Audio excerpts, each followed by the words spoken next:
Olá pessoal, sejam bem-vindos, sejam bem-vindas ao Cinematório Café Entrevista. Eu sou Renato Silveira e neste episódio nós vamos falar sobre o filme Brichos 3 Megavírus. A cidade foi invadida por um vírus terrível. A Vila dos Brichos ficou isolada. Quando a Vila dos Brichos... Eles estão sonhando. ...é atacada por um terrível vírus. Acho que estamos diante de um novo ser. Um megavírus. Thales e sua turma. E se nós entrássemos nos sonhos deles? Você fala tipo viagem astral? Isso mesmo. Vão embarcar em uma aventura pela consciência. Avante, Brichos! Energia total! Viva! Ao ataque! A animação chega aos cinemas brasileiros neste mês de julho de 2023 e encerra a trilogia criada pelo cineasta Paulo Munhoz. O primeiro filme foi lançado em 2007 e o segundo em 2012. Ambos conquistaram prêmios e fãs, não só no Brasil. 11 anos se passaram até o lançamento deste terceiro longa e a pandemia de Covid-19 atravessou a realização do projeto. Apesar de o roteiro de Brichos 3 ter sido escrito bem antes da pandemia, a trama envolve a luta do jaguar adolescente Thales e sua turma contra um vírus que coloca em risco a vida de todos na Vila dos Brichos. Trata-se de um vírus tecnológico que vai além das telas de computadores e celulares e infecta os moradores, deixando-os em um estado catatônico. Cabe a Thales e seus amigos, então, encontrar uma forma de entrar na mente e nos sonhos de seus parentes e colegas para combater o vírus frente a frente. Repleto de referências a grandes sucessos do cinema, mas tendo sempre a cultura brasileira como norte, a franquia Brichos também conta com uma série de TV, além dos 3 filmes. O Paulo Munhoz, que também dirigiu curtas e o ótimo longa de animação Bello Wars, de 2008, é sócio da produtora Tecnoquena, sediada em Curitiba. Em Brichos, ele e sua equipe se baseiam na riqueza da fauna brasileira para a criação dos personagens que representam os mais diversos tipos de animais: onça-pintada, coati, tamanduá, periquito, paca, sucuri, entre vários outros. A valorização da identidade nacional e a proteção do meio ambiente também são temas recorrentes nas histórias da franquia, que agora também trata de um assunto atual e urgente: a interferência da tecnologia em nossas vidas. Na entrevista que você vai ouvir aqui no podcast, o Paulo Munhoz fala não só sobre essa questão, como também nos conta como foi a realização de Brichos 3 e da trilogia como um todo. Afinal, como é criar uma franquia de animação no Brasil, tendo a forte competição dos estúdios estrangeiros? E o quanto é importante para o nosso público, especialmente as crianças, ter personagens e temas relacionados ao nosso país representados nas telas. Acompanhe a conversa e saiba mais sobre o universo dos Brichos. Bom, hoje eu converso com Paulo Munhoz, diretor da animação Brichos 3 Megavírus, que está entrando em cartaz nos cinemas. Em primeiro lugar, Paulo, seja bem-vindo ao nosso programa e muito obrigado pela entrevista. Imagine, eu que agradeço o convite e, enfim, estou à disposição aí para o que quiser perguntar, né? Vamos conversar. Que ótimo. Paulo, Brichos 3 chega aos cinemas 11 anos após o segundo filme da trilogia. Os personagens têm que enfrentar um vírus que ataca a Vila dos Brichos, né? Coloca os habitantes num estado de coma. Não tem como a gente não associar a trama à pandemia que a gente acabou de atravessar. Mas o roteiro foi escrito bem antes da Covid-19 existir, né? Conta pra gente Sim. Como é que foi isso. Não, é bem interessante essa coincidência, porque na verdade eu escrevi a história colocando o vírus, na verdade, como uma espécie de crítica ao que eu vejo como o vírus das telas, né? pode ver que as redes sociais ampliaram o nível de violência, de ódio, de intolerância. Então, o que era para ser uma baita ferramenta de comunicação e congraçamento, né, acabou virando digamos, uma praça de batalha. Então, a ideia do vírus vem muito disso, dessa crítica aos vírus tecnológicos digitais, assim, né? E daí criei essa brincadeira do Bandeira, ficando gripado, que tem a ver com falta de cuidado com a própria saúde e tal. Enfim, mas eu nunca imaginei que ia vivenciar uma pandemia, né? E foi muito, muito doido, porque até a gente foi adaptando o projeto às condições de viabilização, e ele seria, de fato, um filme com as cenas dos sonhos em animação e as cenas na cidade a gente ia fazer com crianças, em live action mesmo.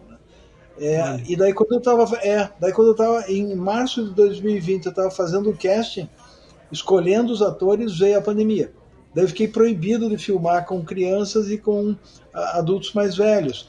Então isso virou do avesso o projeto, e a solução foi voltar para o 3D, para a animação 2D e 3D. Eu acho que, por fim, a gente sofreu muito nessa transição, né? Foi um período bem complicado, mas eu acho que o filme acabou se integrando melhor aos dois filmes anteriores, esteticamente, e acabou falando de uma pandemia mais recente, né? Então isso foi por acaso, né? Eu acho que muita gente vai assistir o filme e achar que eu me inspirei na pandemia, quando na verdade a gente quase foi morto pela pandemia, né? Então foi o contrário. Entendi. E durante o processo de realização do filme, vocês fizeram alguma adaptação na história para torná-la, não sei, de alguma forma mais próxima do que a gente viveu? Na verdade, nós fizemos alguma adaptação só para voltar para a animação 2D, né? A questão da forma do filme, né? A gente reduziu um pouco a quantidade de personagens protagonizando, né, para facilitar até o trabalho da animação, né, para encaixar daí melhor o orçamento, mas não, a gente acabou realizando de fato o roteiro previsto para aquele modelo, né? Não teve. Na verdade, esse filme eu acabei jogando várias histórias fora para chegar nessa história, né? Então ele estava bem pensado, assim. Acho que até dos três filmes talvez seja a narrativa mais redondinha, assim, mais bem articulada. Então a gente teve essa relação com a pandemia, e o que nos salvou foi poder trabalhar à distância, né? Então a animação ajudou muito, e é interessante porque o mérito dessa solução é até do estúdio Dogzilla, e é um estúdio que nasceu no Brichos 1. O pessoal se conheceu aqui dentro da Tecnoquena, daí saíram, daí montaram, e é um estúdio fantástico, né? Então, e eu procurei trazer para o Brichos 3 pessoas formadas no Brichos, né? Então, desde o pessoal do áudio, que começou também com o Brichos, os animadores, e teve esse pessoal da Dogzilla, que nasceu como animador no Brichos 1, e que são uma empresa fantástica hoje, e o Estúdio 42, que nasceu no Brichos 2, né? Uma outra geração que também tem um estúdio fantástico, né? E que presta serviços e tem os conteúdos deles. Então eu aproveitei o Brichos como um fechamento e fiz duas grandes homenagens aos fãs no filme. Que daí, na verdade, tem uma menina que é a Vitória, ela se diz a fã número 1, né?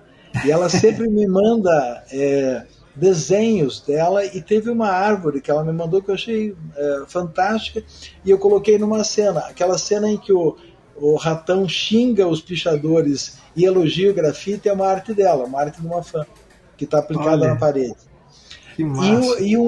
E um outro caso muito interessante é de um menino de Brasília, que acho que tinha 8 anos, ele, na formatura de música, de violoncelo, ele escreveu uma música baseada nos Brichos. E ele captou o espírito Bricho de uma maneira incrível. A mãe dele me mandou um vídeo, e eu falei, nossa, o dia que eu puder encaixar num conteúdo, eu vou encaixar. E foi incrível, a gente já tinha a imagem da abertura, eu coloquei a música, encaixou, daí eu liguei para ela e falei, olha, teu filho está estreando num longa-metragem também, né?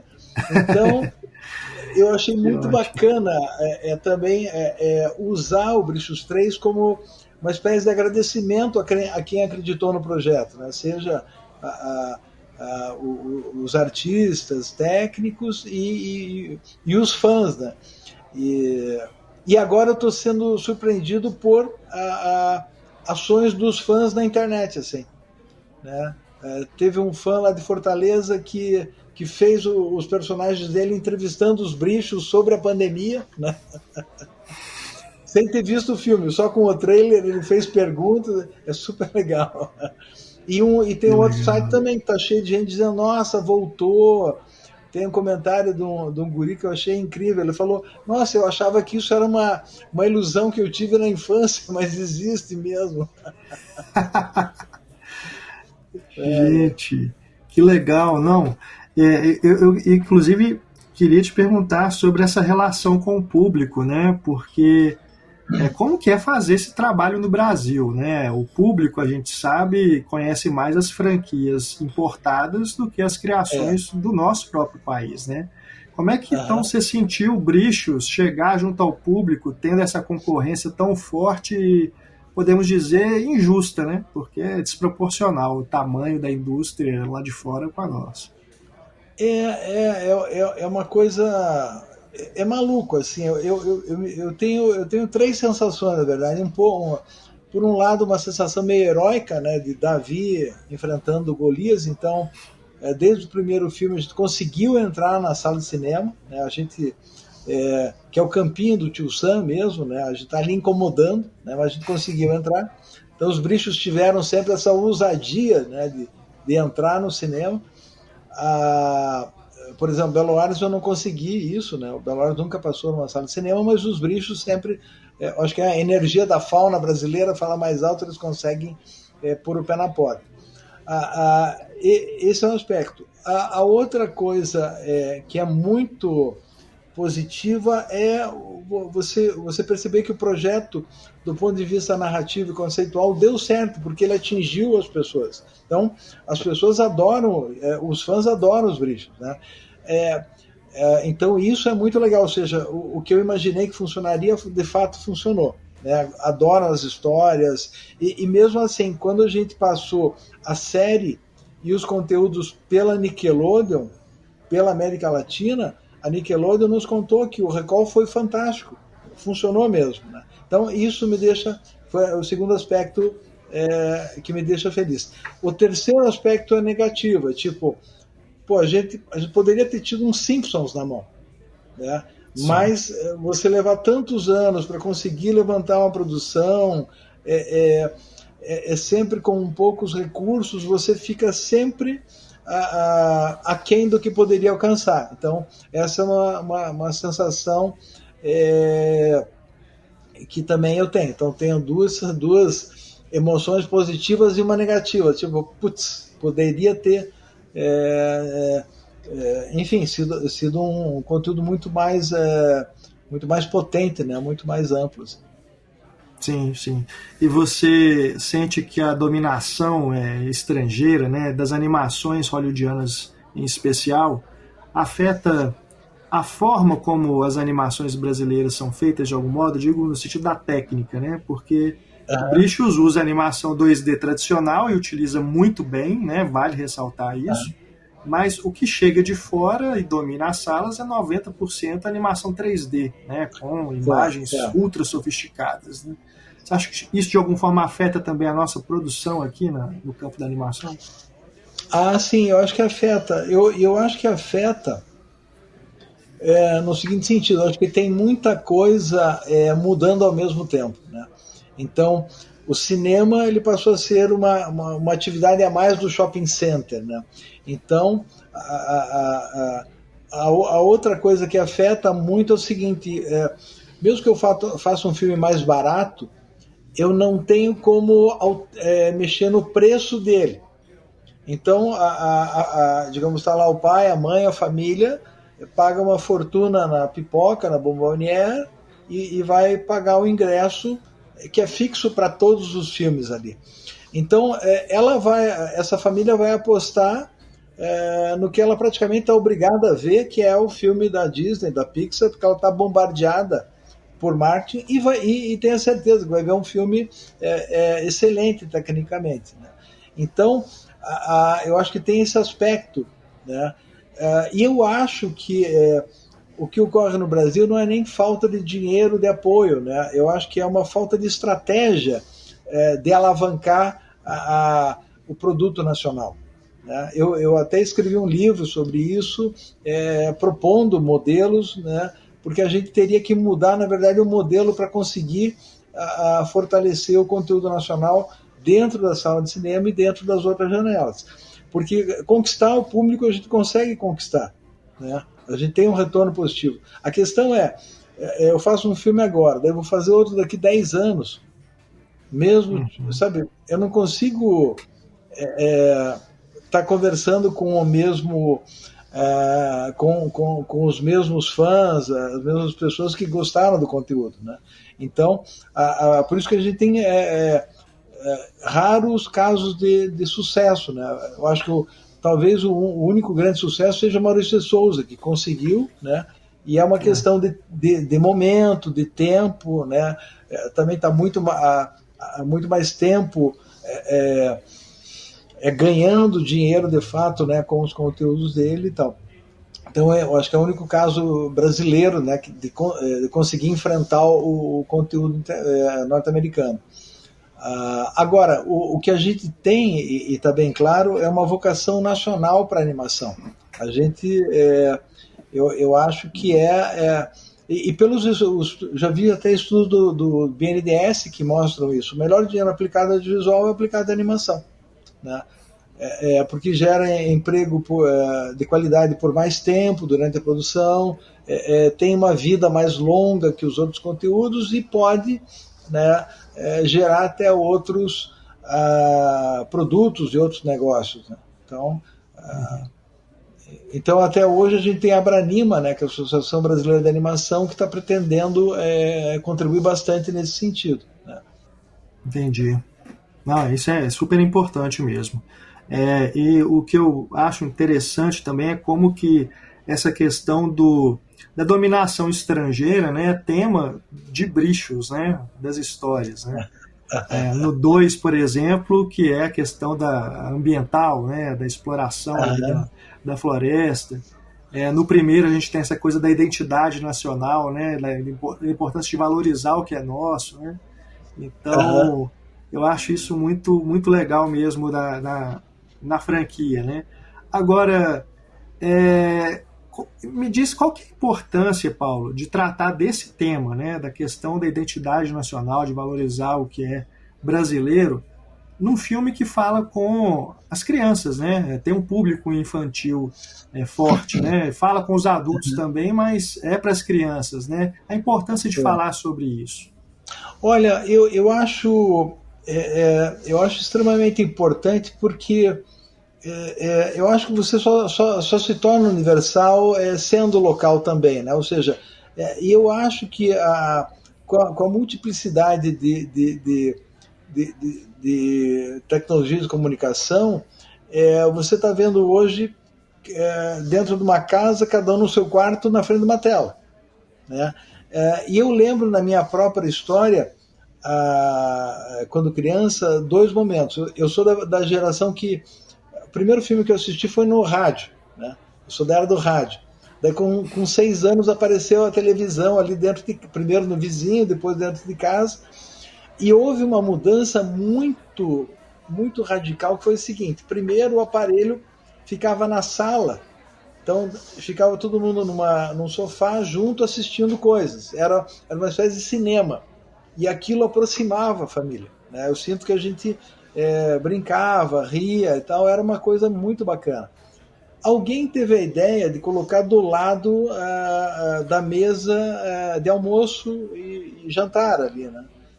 E isso acabou com a família, porque daí virou um aparelho televisivo passando o jornal, as desgraças do mundo, jornal policial que passa no meio-dia, a gente ficou comendo sangue e ninguém podia mais falar. Aquilo ali, então a atenção se voltava para aquilo. Se algum filho ia falar alguma coisa, pai e mãe já mandavam ficar quieto. E aquilo acabou com a minha família. É muito interessante. A gente era uma família feliz e virou uma família muito ruim, né?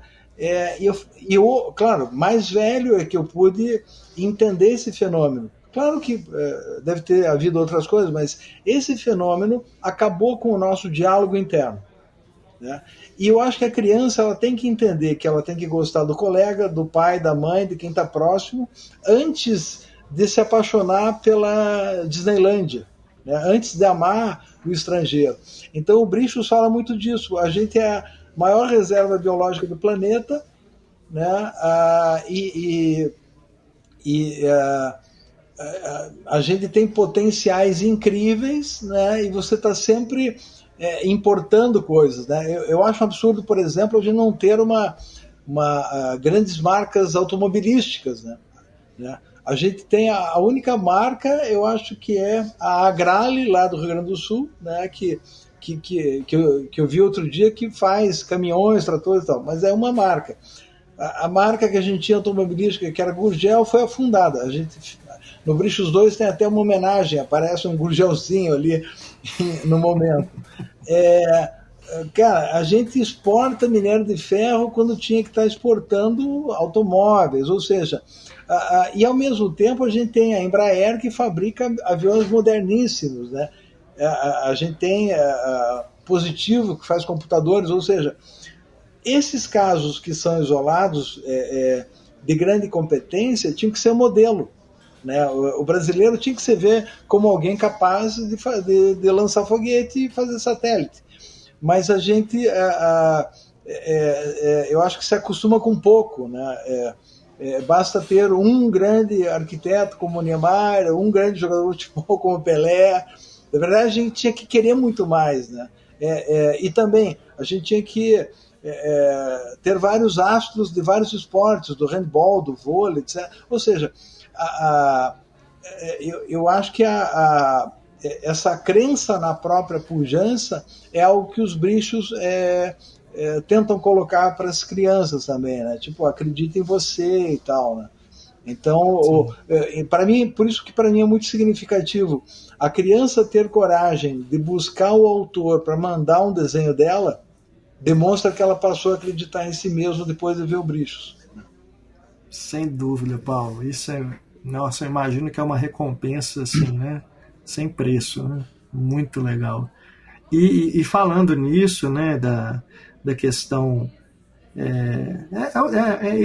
ainda nesse tema, né, que a gente está tratando, uma coisa que eu acho muito bacana também nos filmes dos Brichos, né, é como que você abrasileira as referências estrangeiras, né, porque não tem como fugir delas, né, os filmes e tudo, então é legal que isso está ali, mas de uma forma bem abrasileirada, né. Eu adoro, por exemplo, no primeiro, a preguiça gigante, né? Ser o lutador lá do videogame, cara, isso é muito bom. E mesmo na trilha sonora, né? Que você usa ali a marcha imperial, né? Do Star Wars, você não usa a marcha, você usa um trechinho para fazer uma alusão à música do John Williams, né? Que é para as pessoas, identificou e é isso, tá bom, né? Isso é muito legal, cara. Não, e é legal porque, por exemplo, o medo que eu tive também a gente não pode fazer algo nacionalista bobo, né? Não é ser contra o estrangeiro, né? Pô, a gente bebe música americana, livros europeus, ou seja, não, então por isso que também a gente põe essas pitadas, para ficar claro, na própria Vila dos Brichos tem a dona do café, é uma vaca holandesa, Letícia Vanderburg, né? O médico é chinês, o dono do game era um bode inglês, não tem problema, né? Tem até o agente secreto que era o James Bond no segundo. James Bond. Claro, eu acho que a questão é essa, não é ser contra ninguém, né? Mas dar o devido valor para as coisas, né?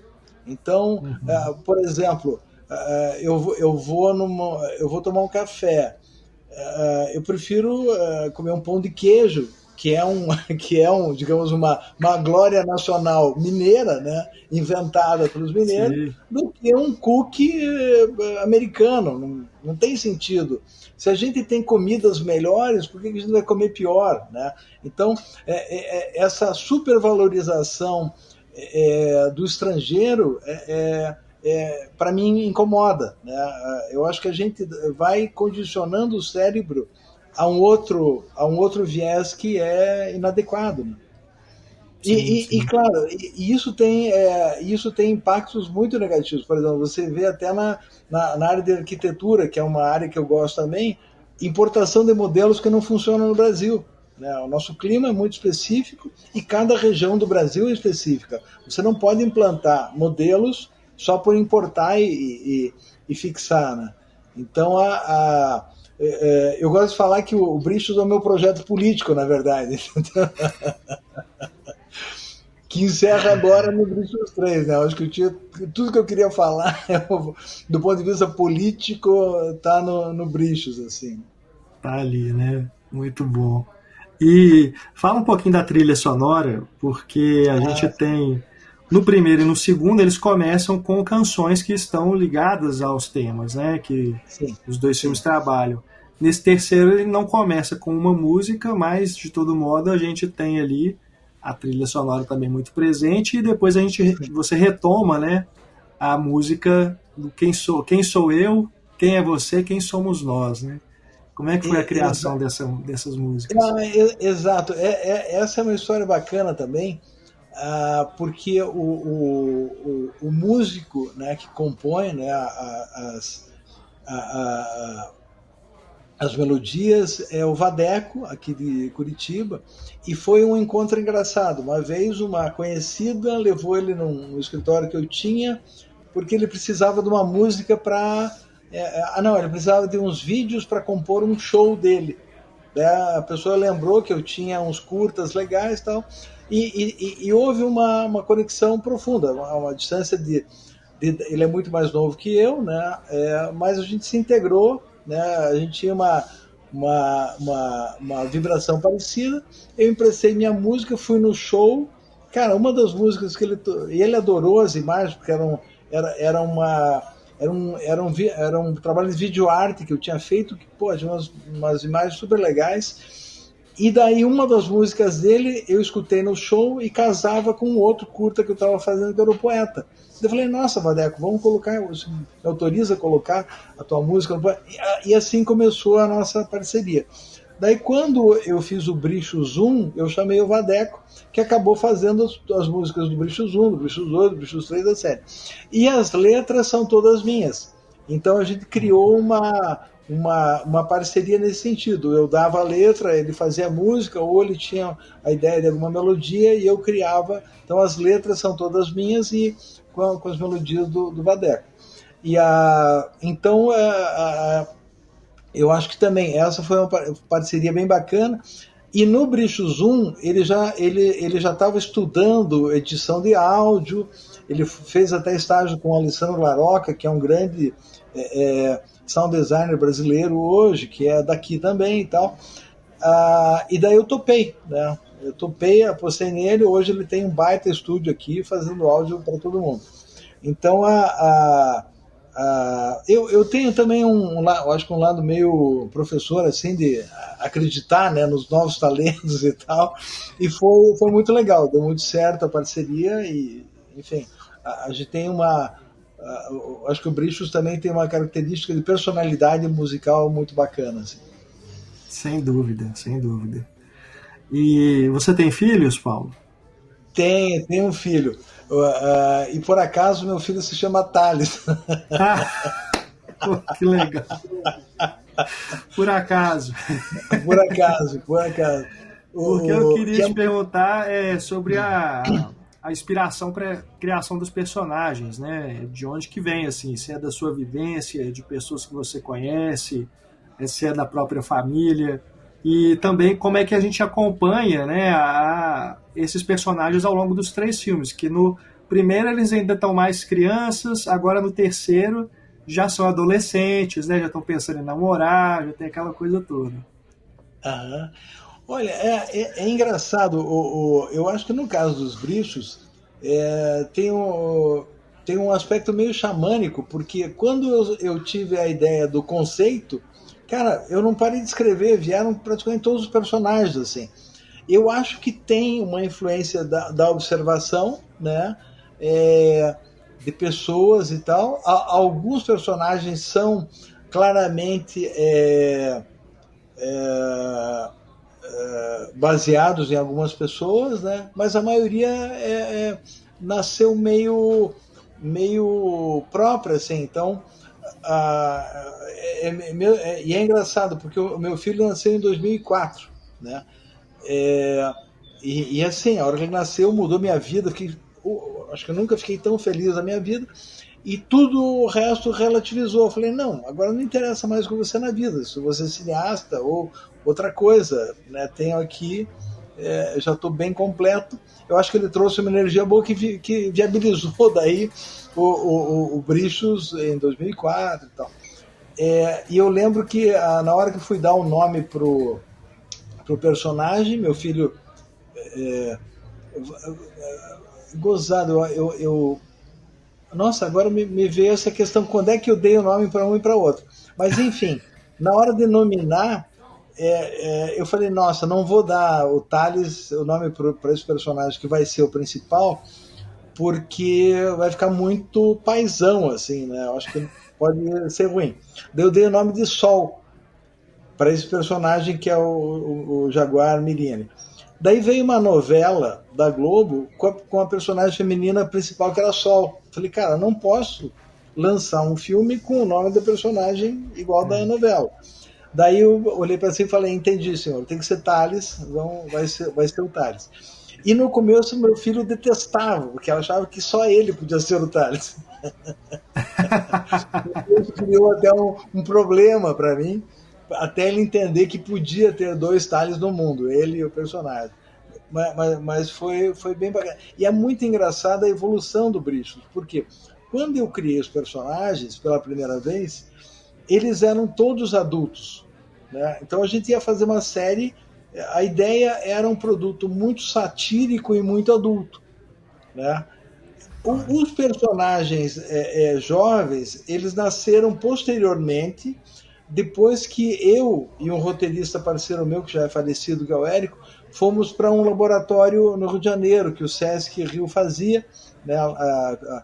E era a Carla Esmeralda e a Carla Camorati que organizavam esse laboratório, e a gente passou uma semana levando porrada dos consultores, até a hora que a gente resolveu rever todo o projeto, criando as famílias completas, de adultos e crianças e tal, né?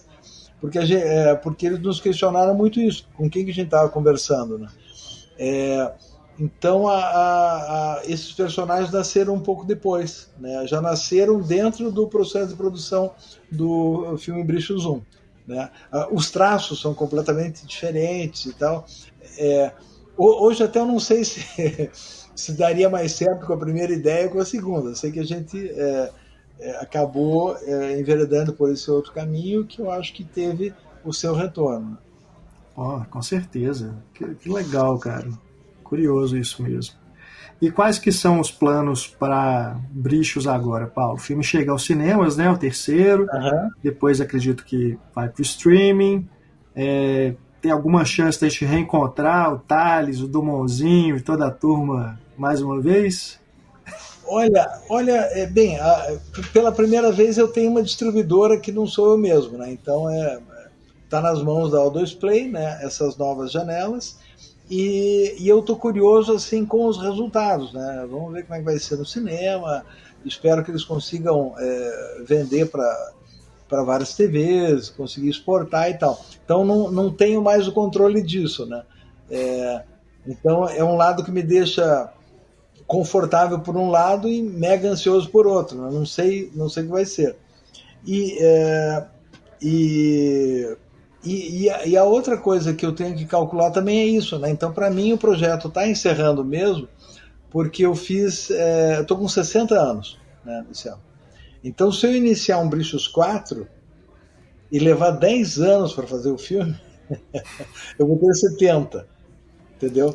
Então, eu acho que eu também tenho que ter aquela maturidade de saber que é o momento de fechar o projeto. A menos que, sei lá, um outro parceiro, né, enfim, não teria problema nenhum na continuidade da série até sobre outra direção. Eu acho que é um conteúdo bacana que pode continuar. Mas eu estou muito pensativo nesse sentido, né? Eu tenho 60 anos, a gente também tem a questão da demora na análise de prestação de contas da Ancine, então não quero deixar alguma diligência para uma próxima geração, né? Você tem uma ideia, eu prestei contas do Brichos 2 em 2013 e até hoje não sei se o projeto, como é que está e tal. Então, a gente precisa também mudar esse sistema todo de fomento e regulação no Brasil, né? A gente tem que ser... Eu gosto muito do modelo sul-coreano. É ultra ágil. Até falei com um produtor sul-coreano, falei, vocês prestam contas? Ele falou que sim. Falei, quanto tempo demora a resposta? Daí ele pensou, umas 2 semanas. Então, é essa agilidade burocrática que a gente tem que ter no Brasil, né? E a gente tem tecnologia para isso, né? Então, eu sou também muito nerd, né? Eu sou da área da computação também. Então, eu acho que a gente no Brasil é muito forte em computação e essa vocação também não é aproveitada. Então, o Pix é um sistema genial inventado no Brasil, né? Então, a gente tem plena condição, do ponto de vista de valor humano e tecnologia, para ter sistemas incríveis, né?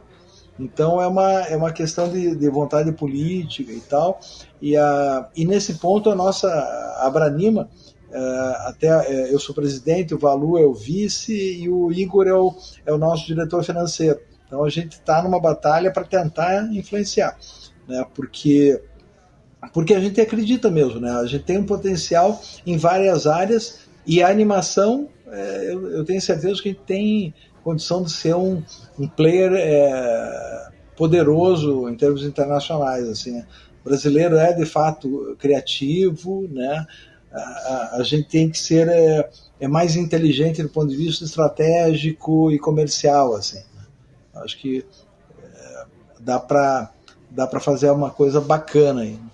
Aliás, fugi um pouco da resposta, né? Você perguntou do Brichos, mas eu acabei, né, viajando um pouco aqui. Não, mas é importante também, imagina. Bom, Paulo, quero te agradecer pela generosidade de conversar com a gente aqui sobre Brichos e tantos outros assuntos, né, que estão relacionados.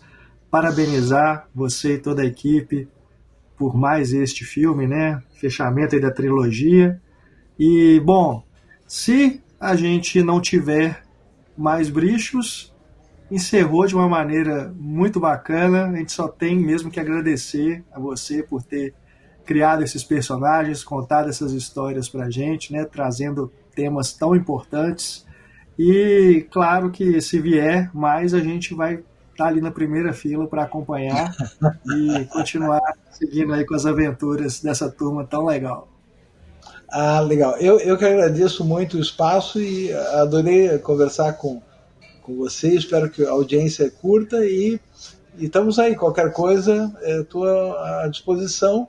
E, enfim, e é legal, porque sendo material digital, talvez eles sejam eternos, né? Mesmo que não tenham novos.